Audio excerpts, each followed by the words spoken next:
I'm considering myself a creative person. Often new ideas come to my mind about things that I could try out or create. And how often do I follow them? Not even 10% of the time. Not because the ideas are bad, but because I'm very familiar with the fear of starting, or even worse, the fear of being a beginner. Hello everyone! Today we are going to talk about an important topic. Why is it so hard being a beginner? I've been thinking about this fear for a while now, my own experiences with it, and why it's especially for adults such a big problem. Lately, I finally started my YouTube channel after almost a year. And I almost didn't do it because of the pressure.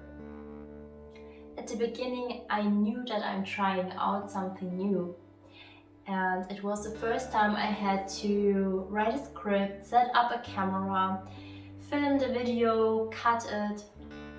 It was a lot of new tasks that I suddenly had to manage. But although I understood with my head that I can't be perfect at all those new things, and this is just the beginning, it will get better. It was so much pressure that I put on myself, and that I had the impression everyone else was putting on me as well. And then there was the imposter syndrome. I had really good intentions with my videos, but I felt like I was playing a role that I'm not supposed to have. I wanted to inspire people and maybe even help people. Even if it would have been one person, I would be so grateful.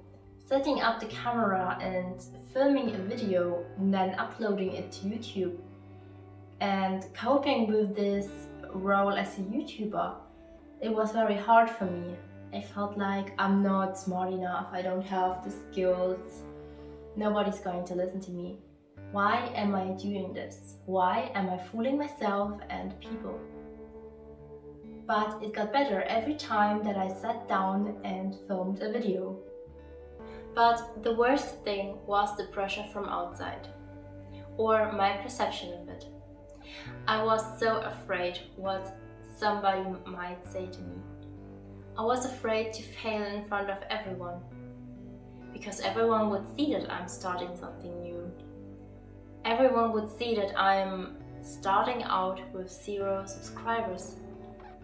And the frustrating thing is, if I could have started with 100 subscribers from day one, I wouldn't have given it a second thought.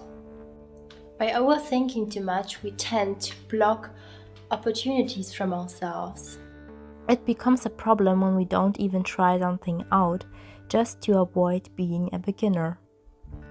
And who hasn't heard of the comparison that children who learn to walk and fall down once or twice also don't give up immediately? We tend to overthink and don't use opportunities just because we think everyone else might judge us. This is actually why I'm saying all of this.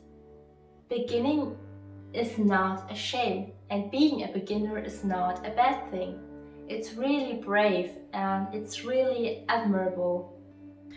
And of course that goes for everything, not just for YouTube.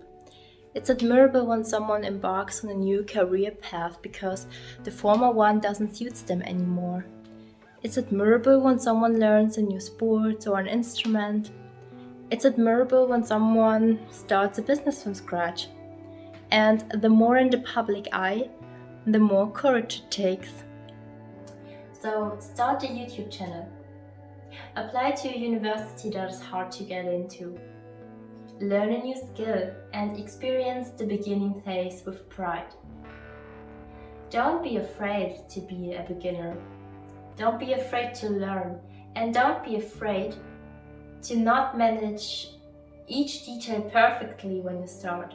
Always ask yourself, what is worse, trying and failing, or never trying and never knowing if this is really something for you or not? If you could turn your dreams into reality, For me, it's definitely worse to never try out. So go for it. It might feel like jumping in at a deep end. It might take our breath away at the moment. But if we don't let it deter us and start moving forward, eventually we'll swim. And after a while, it will feel so comfortable that we wouldn't have ever expected at the beginning.